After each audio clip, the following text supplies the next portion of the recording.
Part 1. The Central and Super-Universes. Paper 1. The Universal Father. The Universal Father is the God of all creation, the first source and center of all things and beings.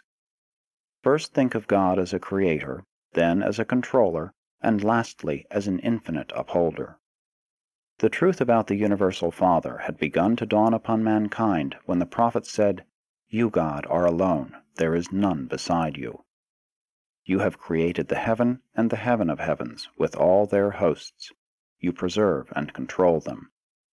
By the sons of God were the universes made.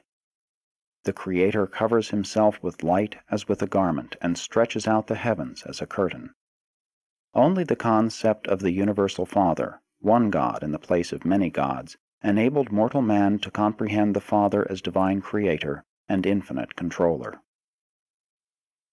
The myriads of planetary systems were all made to be eventually inhabited by many different types of intelligent creatures, beings who could know God, receive the divine affection, and love Him in return. The universe of universes is the work of God and the dwelling place of His diverse creatures. God created the heavens and formed the earth. He established the universe and created this world not in vain. He formed it to be inhabited. The enlightened worlds all recognize and worship the Universal Father, the eternal Maker and infinite upholder of all creation. The will creatures of universe upon universe have embarked upon the long, long paradise journey, the fascinating struggle of the eternal adventure of attaining God the Father. The transcendent goal of the children of time is to find the eternal God, to comprehend the divine nature, to recognize the Universal Father. God-knowing creatures have only one supreme ambition, just one consuming desire, and that is to become as they are in their spheres, like Him as He is in His paradise perfection of personality and in His universal sphere of righteous supremacy. From the Universal Father who inhabits eternity there has gone forth the supreme mandate, "Be you perfect, even as I am perfect." In love and mercy the messengers of paradise have carried this divine exhortation down through the ages and out through the universes, even to such lowly animal-origined creatures as the human races of Urantia. This magnificent and universal injunction to strive for the attainment of perfection of divinity is the first duty and should be the highest ambition of all the struggling creature creation of the God of perfection. This possibility of the attainment of divine perfection is the final and certain destiny of all man's eternal spiritual progress.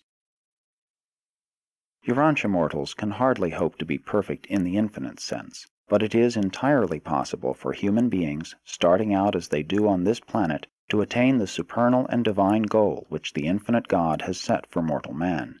And when they do achieve this destiny, they will, in all that pertains to self-realization and mind attainment, be just as replete in their sphere of divine perfection as God Himself is in His sphere of infinity and eternity. Such perfection may not be universal in the material sense, unlimited in intellectual grasp, or final in spiritual experience, but it is final and complete in all finite aspects of divinity of will, perfection of personality motivation, and God consciousness. This is the true meaning of that divine command, "Be you perfect, even as I am perfect," which ever urges mortal man onward and beckons him inward in that long and fascinating struggle for the attainment of higher and higher levels of spiritual values and true universe meanings. This sublime search for the God of universes is the supreme adventure of the inhabitants of all the worlds of time and space. 1. The Father's Name. Of all the names by which God the Father is known throughout the universes, those which designate Him as the first source and universe center are most often encountered. The first Father is known by various names in different universes and in different sectors of the same universe. The names which the creature assigns to the Creator are much dependent on the creature's concept of the Creator. The first source and universe center has never revealed Himself by name, only by nature. If we believe that we are the children of this Creator, it is only natural that we should eventually call Him Father. But this is the name of our own choosing, and it grows out of the recognition of our personal relationship with the first source and center. The Universal Father never imposes any form of arbitrary recognition, formal worship, or slavish service upon the intelligent will creatures of the universes. The evolutionary inhabitants of the worlds of time and space must, of themselves, in their own hearts, recognize, love, and voluntarily worship Him. The Creator refuses to coerce or compel the submission of the spiritual free wills of His material creatures. The affectionate dedication of the human will to the doing of the Father's will is man's choicest gift to God. In fact, such a consecration of creature will constitutes man's only possible gift of true value to the Paradise Father. In God, man lives, moves, and has his being. There is nothing which man can give to God except this choosing to abide by the Father's will, and such decisions, effected by the intelligent will creatures of the universes, constitute the reality of that true worship which is so satisfying to the love-dominated nature of the Creator Father. When you have once become truly God-conscious, after you really discover the majestic Creator and begin to experience the realization of the indwelling presence of the Divine Controller, then, in accordance with your enlightenment, and in accordance with the manner and method by which the Divine Sons reveal God, you will find a name for the Universal Father which will be adequately expressive of your concept of the first great source and center. And so, on different worlds and in various universes, the Creator becomes known by numerous appellations, in spirit of relationship all meaning the same, but, in words and symbols, each name standing for the degree, the depth of His enthronement in the hearts of His creatures of any given realm. Near the center of the universe of universes, the Universal Father is generally known by names which may be regarded as meaning the first source. Farther out in the universes of space, the terms employed to designate the Universal Father more often mean the Universal Center. Still farther out in the starry creation, He is known, as on the headquarters world of your local universe, as the first creative source and divine center. In one nearby constellation, God is called the Father of universes. In another, the Infinite Upholder, and to the east, the Divine Controller. He has also been designated the Father of lights, the gift of life, and the all-powerful One. On those worlds where a Paradise Son has lived a bestower life, God is generally known by some name indicative of personal relationship, tender affection, and fatherly devotion. On your constellation headquarters, God is referred to as the Universal Father, and on different planets in your local system of inhabited worlds, He is variously known as the Father of Fathers, the Paradise Father, the Havona Father, and the Spirit Father. Those who know God through the revelations of the bestowals of the Paradise Sons eventually yield to the sentimental appeal of the touching relationship of the Creature-Creator Association, and refer to God as our Father. On a planet of sex creatures, in a world where the impulses of parental emotion are inherent in the hearts of its intelligent beings, the term Father becomes a very expressive and appropriate name for the eternal God. He is best known, most universally acknowledged on your planet Urantia, by the name God. The name He is given is of little importance. The significant thing is that you should know Him and aspire to be like Him. Your prophets of old truly called Him the everlasting God, and referred to Him as the One who inhabits eternity. 2. The reality of God. God is primal reality in the spirit world. God is the source of truth in the mind spheres. God overshadows all throughout the material realms. To all created intelligences, God is a personality, and to the universe of universes, He is the first source and center of eternal reality.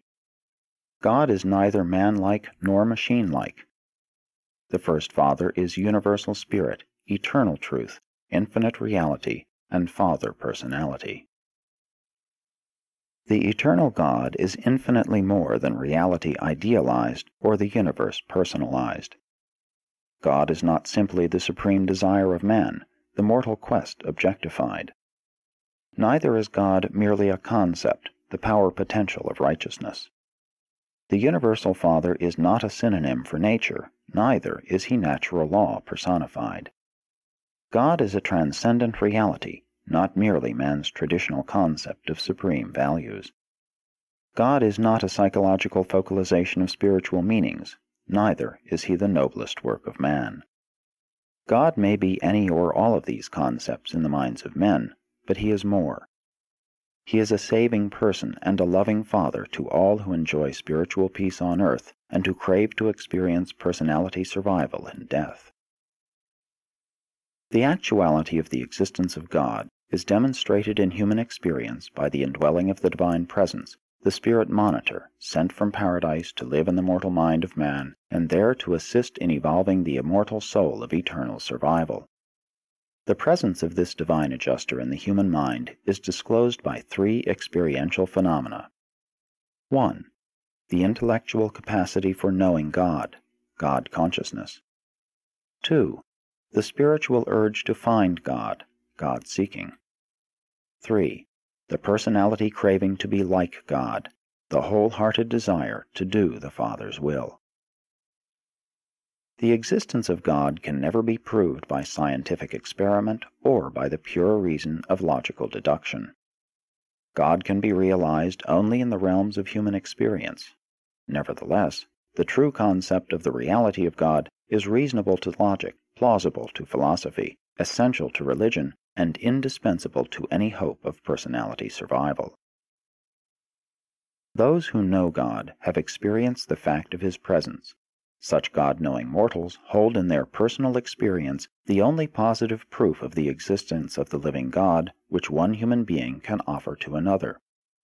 The existence of God is utterly beyond all possibility of demonstration, except for the contact between the God consciousness of the human mind and the God presence of the thought adjuster that indwells the mortal intellect and is bestowed upon man as the free gift of the Universal Father. In theory, you may think of God as the Creator, and he is the personal creator of paradise and the central universe of perfection, but the universes of time and space are all created and organized by the paradise core of the Creator's sons. The Universal Father is not the personal creator of the local universe of Nebadon. The universe in which you live is the creation of his son Michael. Though the Father does not personally create the evolutionary universes, he does control them in many of their universal relationships and in certain of their manifestations of physical, mindal, and spiritual energies. God the Father is the personal creator of the paradise universe and, in association with the Eternal Son, the creator of all other personal universe creators. As a physical controller in the material universe of universes, the first source and center functions in the patterns of the eternal Isle of Paradise, and through this absolute gravity center, the eternal God exercises cosmic overcontrol of the physical level equally in the central universe and throughout the universe of universes. As mind, God functions in the deity of the infinite Spirit. As Spirit, God is manifest in the person of the Eternal Son and in the persons of the divine children of the Eternal Son. This interrelation of the first source and center with the coordinate persons and absolutes of paradise does not in the least preclude the direct, personal action of the Universal Father throughout all creation and on all levels thereof. Through the presence of his fragmentized spirit, the Creator Father maintains immediate contact with his creature children and his created universes. 3. God is a universal spirit. God is spirit. He is a universal spiritual presence. The Universal Father is an infinite spiritual reality. He is the sovereign, eternal, immortal, invisible, and only true God.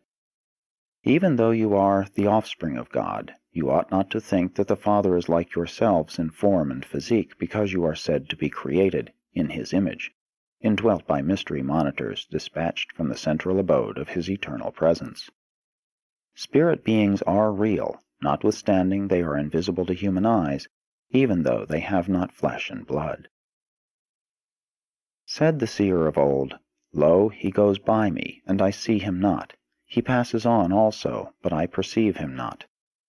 We may constantly observe the works of God, we may be highly conscious of the material evidences of his majestic conduct, but rarely may we gaze upon the visible manifestation of his divinity, not even to behold the presence of his delegated spirit of human indwelling. The Universal Father is not invisible because he is hiding himself away from the lowly creatures of materialistic handicaps and limited spiritual endowments. The situation rather is, you cannot see my face, for no mortal can see me and live. No material man could behold the Spirit God and preserve his mortal existence. The glory and the spiritual brilliance of the Divine Personality Presence is impossible of approach by the lower groups of spirit beings or by any order of material personalities. The spiritual luminosity of the Father's personal presence is a light which no mortal man can approach, which no material creature has seen or can see. But it is not necessary to see God with the eyes of the flesh in order to discern him by the faith vision of the spiritualized mind. The spirit nature of the Universal Father is shared fully with his coexistent self, the eternal Son of Paradise. Both the Father and the Son, in like manner, share the universal and eternal Spirit fully and unreservedly with their conjoint personality coordinate, the Infinite Spirit. God's Spirit is, in and of himself, absolute. In the Son, it is unqualified. In the Spirit, universal. And in and by all of them, infinite. God is a universal spirit. God is the universal person. The supreme personal reality of the finite creation is spirit. The ultimate reality of the personal cosmos is absolute spirit.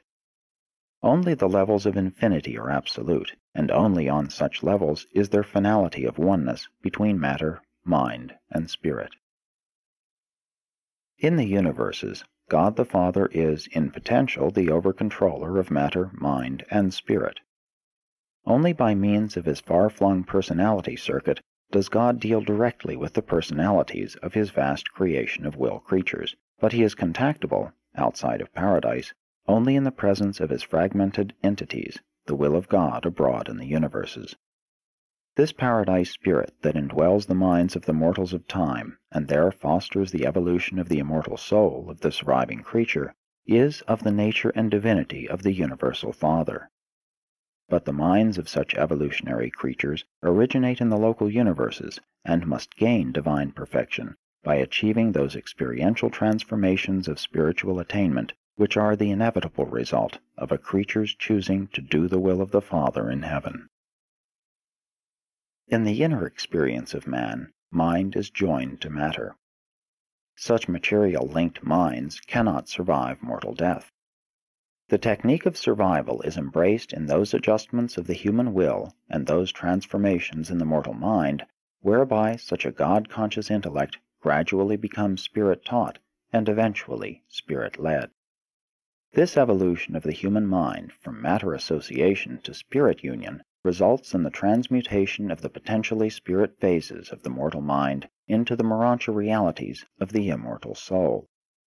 Mortal mind, subservient to matter, is destined to become increasingly material and consequently to suffer eventual personality extinction.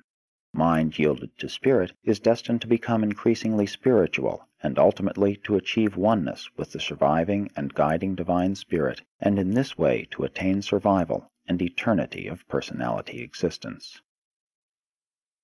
I come forth from the eternal, and I have repeatedly returned to the presence of the Universal Father. I know of the actuality and personality of the first source and center, the eternal and universal Father. I know that, while the great God is absolute, eternal, and infinite, he is also good, divine, and gracious. I know the truth of the great declarations, God is spirit, and God is love. 4. The mystery of God. The infinity of the perfection of God is such that it eternally constitutes him mystery.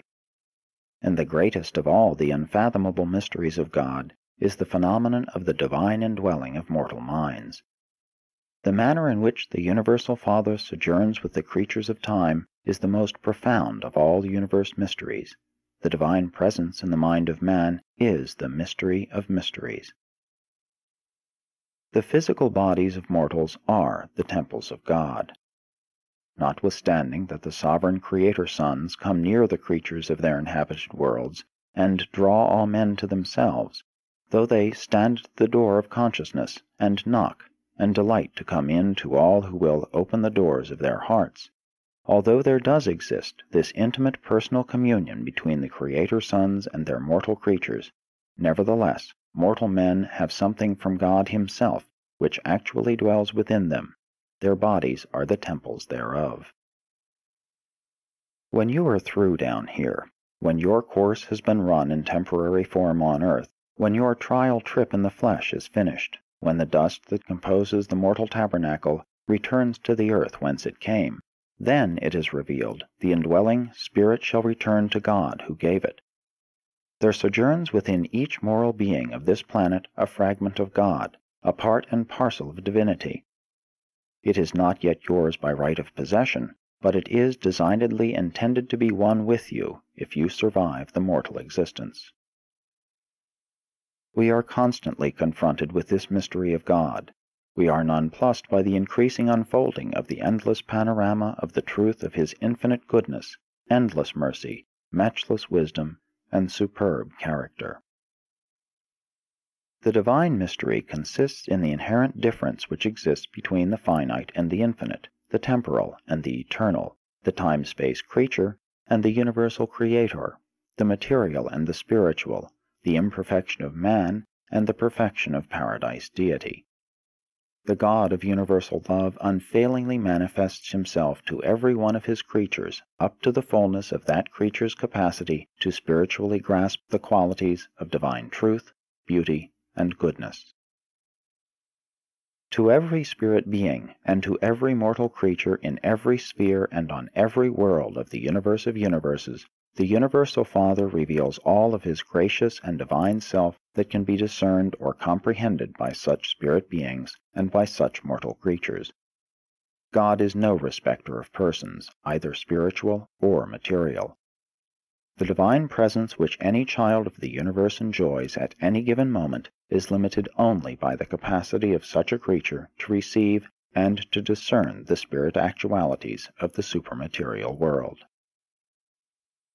As a reality in human spiritual experience, God is not a mystery.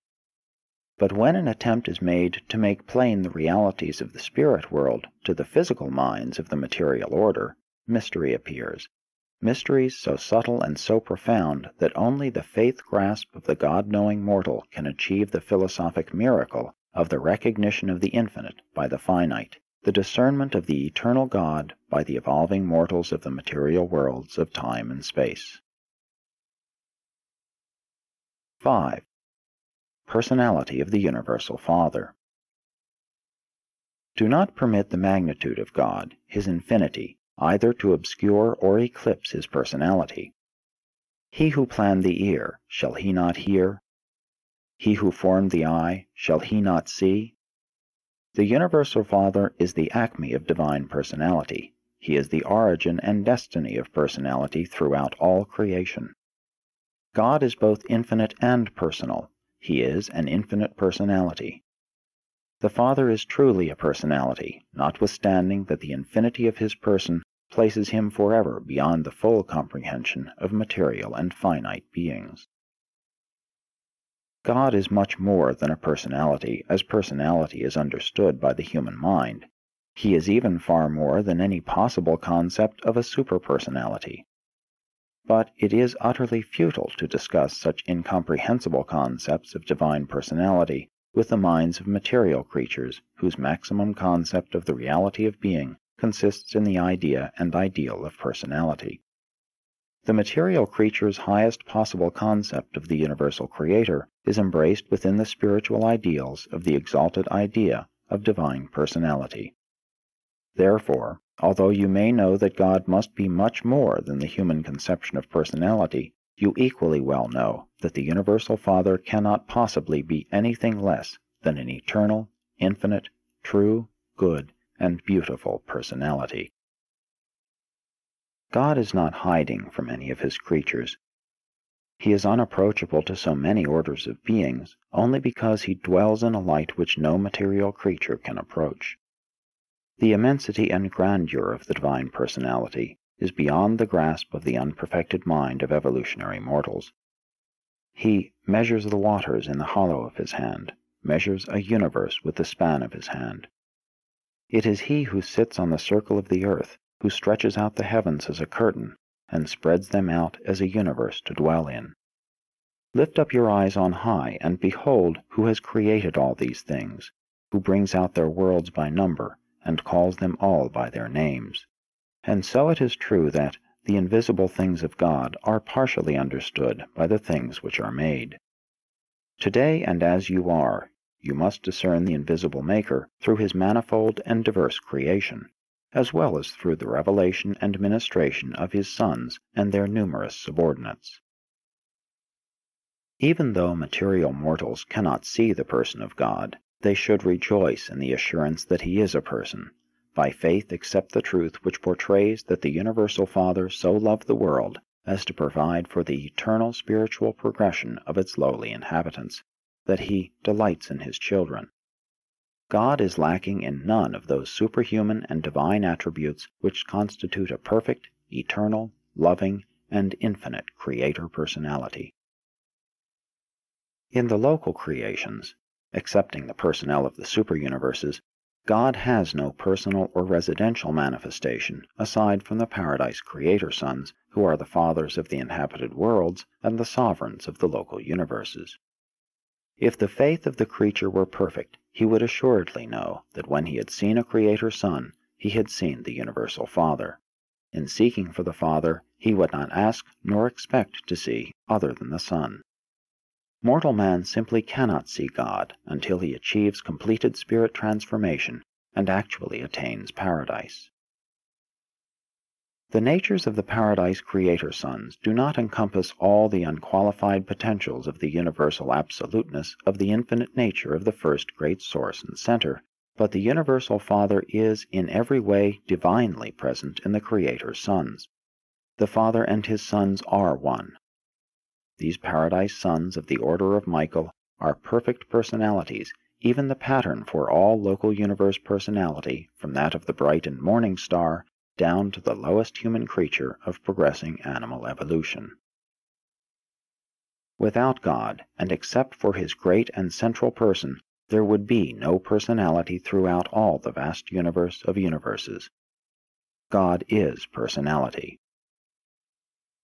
Notwithstanding that God is an eternal power, a majestic presence, a transcendent ideal, and a glorious spirit, though he is all these and infinitely more, nonetheless he is truly and everlastingly a perfect creator personality, a person who can know and be known, who can love and be loved, and one who can befriend us, while you can be known, as other humans have been known, as a friend of God. He is a real spirit and a spiritual reality.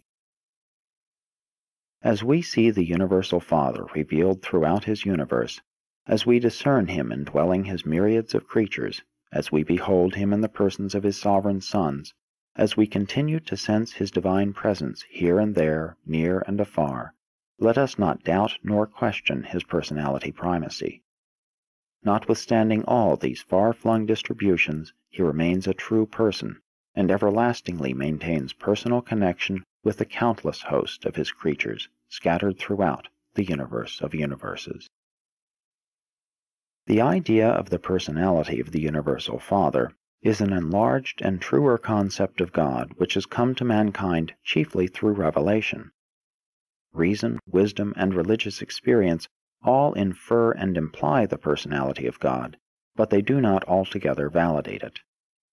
Even the indwelling thought adjuster is pre-personal.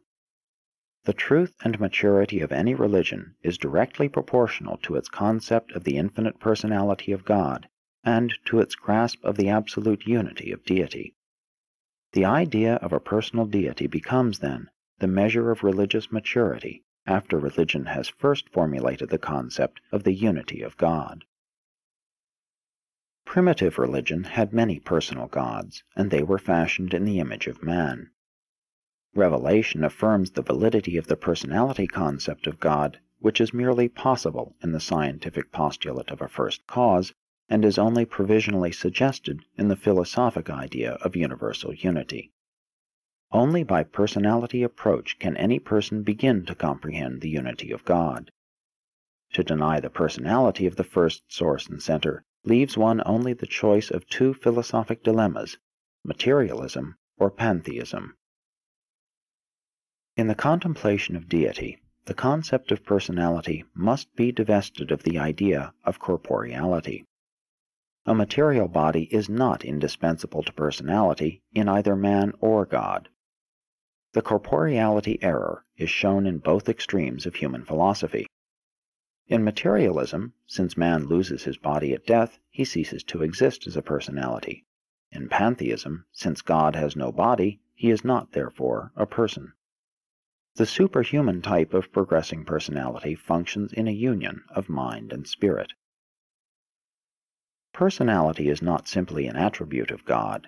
It rather stands for the totality of the coordinated infinite nature and the unified divine will which is exhibited in eternity and universality of perfect expression. Personality, in the supreme sense, is the revelation of God to the universe of universes. God, being eternal, universal, absolute, and infinite, does not grow in knowledge nor increase in wisdom.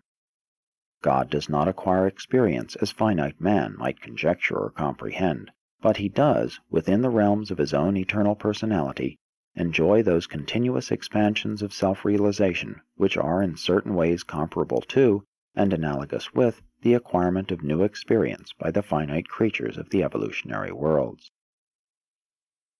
The absolute perfection of the infinite God would cause him to suffer the awful limitations of unqualified finality of perfectness were it not a fact that the Universal Father directly participates in the personality struggle of every imperfect soul in the wide universe who seeks by divine aid to ascend to the spiritually perfect worlds on high. This progressive experience of every spirit being and every mortal creature throughout the universe of universes is a part of the Father's ever-expanding deity consciousness of the never-ending divine circle of ceaseless self-realization. It is literally true. In all your afflictions he is afflicted. In all your triumphs he triumphs in and with you. His pre-personal divine spirit is a real part of you. The Isle of Paradise responds to all the physical metamorphoses of the universe of universes. The eternal Sun includes all the spirit impulses of all creation. The conjoint actor encompasses all the mind expression of the expanding cosmos. The Universal Father realizes in the fullness of the divine consciousness all the individual experience of the progressive struggles of the expanding minds and the ascending spirits of every entity, being, and personality of the whole evolutionary creation of time and space. And all this is literally true, for in him we all live and move and have our being. 6. Personality in the universe. Human personality is the time-space image shadow cast by the divine creator personality, and no actuality can ever be adequately comprehended by an examination of its shadow. Shadows should be interpreted in terms of the true substance. God is to science a cause, to philosophy an idea, to religion a person, even the loving Heavenly Father. God is to the scientist a primal force, to the philosopher a hypothesis of unity, to the religionist a living spiritual experience.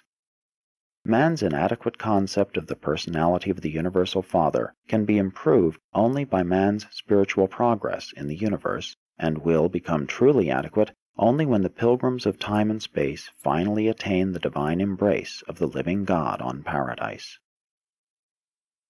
Never lose sight of the antipodal viewpoints of personality as it is conceived by God and man. Man views and comprehends personality looking from the finite to the infinite. God looks from the infinite to the finite. Man possesses the lowest type of personality. God, the highest, even supreme, ultimate, and absolute. Therefore did the better concepts of the divine personality have patiently to await the appearance of improved ideas of human personality, especially the enhanced revelation of both human and divine personality in the Urantian bestowal life of Michael, the Creator Son. The pre-personal divine spirit which indwells the mortal mind carries in its very presence the valid proof of its actual existence, but the concept of the divine personality can be grasped only by the spiritual insight of genuine personal religious experience. Any person, human or divine, may be known and comprehended quite apart from the external reactions or the material presence of that person. Some degree of moral affinity and spiritual harmony is essential to friendship between two persons. A loving personality can hardly reveal himself to a loveless person. Even to approach the knowing of a divine personality, all of man's personality endowments must be wholly consecrated to the effort. Half-hearted, partial devotion will be unavailing. The more completely man understands himself and appreciates the personality values of his fellows, the more he will crave to know the original personality, and the more earnestly such a God-knowing human will strive to become like the original personality. You can argue over opinions about God, but experience with Him and in Him exists above and beyond all human controversy and mere intellectual logic. The God-knowing man describes his spiritual experiences not to convince unbelievers, but for the edification and mutual satisfaction of believers. To assume that the universe can be known, that it is intelligible, is to assume that the universe is mind-made and personality-managed. Man's mind can only perceive the mind phenomenon of other minds, be they human or superhuman. If man's personality can experience the universe, there is a divine mind and an actual personality somewhere concealed in that universe. God is spirit, spirit personality. Man is also a spirit, potential spirit personality. Jesus of Nazareth attained the full realization of this potential of spirit personality in human experience. Therefore, his life of achieving the Father's will becomes man's most real and ideal revelation of the personality of God. Even though the personality of the Universal Father can be grasped only in actual religious experience, in Jesus' earth life we are inspired by the perfect demonstration of such a realization and revelation of the personality of God in a truly human experience. 7. Spiritual value of the personality concept. When Jesus talked about the living God, he referred to a personal deity, the Father in heaven. The concept of the personality of deity facilitates fellowship. It favors intelligent worship. It promotes refreshing trustfulness. Interactions can be had between non-personal things, but not fellowship. The fellowship relation of Father and Son, as between God and man, cannot be enjoyed unless both are persons. Only personalities can commune with each other, albeit this personal communion may be greatly facilitated by the presence of just such an impersonal entity as the thought adjuster. Man does not achieve union with God as a drop of water might find unity with the ocean. Man attains divine union by progressive reciprocal spiritual communion, by personality intercourse with the personal God, by increasingly attaining the divine nature through wholehearted and intelligent conformity to the divine will. Such a sublime relationship can exist only between personalities. The concept of truth might possibly be entertained apart from personality. The concept of beauty may exist without personality, but the concept of divine goodness is understandable only in relation to personality. Only a person can love and be loved. Even beauty and truth would be divorced from survival hope if they were not attributes of a personal God, a loving Father. We cannot fully understand how God can be primal, changeless, all-powerful, and perfect, and at the same time be surrounded by an ever-changing and apparently law-limited universe, an evolving universe of relative imperfections. but we can know such a truth in our own personal experience, since we all maintain identity of personality and unity of will in spite of the constant changing of both ourselves and our environment. Ultimate universe reality cannot be grasped by mathematics, logic, or philosophy, only by personal experience in progressive conformity to the divine will of a personal God. Neither science, philosophy, nor theology can validate the personality of God. Only the personal experience of the faith sons of the Heavenly Father can affect the actual spiritual realization of the personality of God. The higher concepts of universe personality imply identity, self-consciousness, self-will, and possibility for self-revelation. And these characteristics further imply fellowship with other and equal personalities, such as exists in the personality associations of the paradise deities. And the absolute unity of these associations is so perfect that divinity becomes known by indivisibility, by oneness. The Lord God is one. Indivisibility of personality does not interfere with God's bestowing His Spirit to live in the hearts of mortal men. Indivisibility of a human father's personality does not prevent the reproduction of mortal sons and daughters. This concept of indivisibility in association with the concept of unity implies transcendence of both time and space by the ultimacy of deity. Therefore, neither space nor time can be absolute or infinite. The first source and center is that infinity who unqualifiedly transcends all mind, all matter, and all spirit. The fact of the Paradise Trinity in no manner violates the truth of the divine unity. The three personalities of Paradise deity are, in all universe reality reactions and in all creature relations, as one. Neither does the existence of these three eternal persons violate the truth of the indivisibility of deity. I am fully aware that I have at my command no language adequate to make clear to the mortal mind how these universe problems appear to us. But you should not become discouraged. Not all of these things are wholly clear to even the high personalities belonging to my group of paradise beings. Ever bear in mind that these profound truths pertaining to deity will increasingly clarify as your minds become progressively spiritualized during the successive epochs of the long mortal ascent to paradise. Presented by a divine counselor, a member of a group of celestial personalities assigned by the Ancients of Days on Uversa, the headquarters of the seventh superuniverse, to supervise those portions of the forthcoming revelation which have to do with affairs beyond the borders of the local universe of Nebadon. I am commissioned to sponsor those papers portraying the nature and attributes of God, because I represent the highest source of information available for such a purpose on any inhabited world. I have served as a divine counselor in all 7 of the super-universes, and have long resided at the paradise center of all things. Many times have I enjoyed the supreme pleasure of a sojourn in the immediate personal presence of the Universal Father.